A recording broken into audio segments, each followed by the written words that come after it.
তুমি এগুলো কি একাই খাবে? এগুলো তো বাবা আমার জন্য আনছিল বাবা।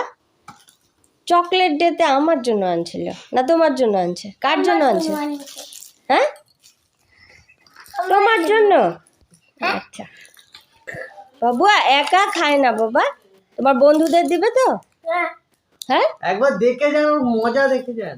দেবে তো সবাইকে, একা একা খায় না। হ্যাঁ বাবুয়া সব ঢেলে দিলি তো? কত রকমের সব ঢালছে সব। ভগবান, কেউ নেবে না, কেউ নেবে না। হ্যাঁ দাও দিদুনকে একটা দাও। সব একই, সব আলাদা আলাদা। দিদুনকে একটা দাও, একা একা খায় না বাবা। তুমি প্যাকেট থেকে সব বের করছো কেন? সব ঢেলে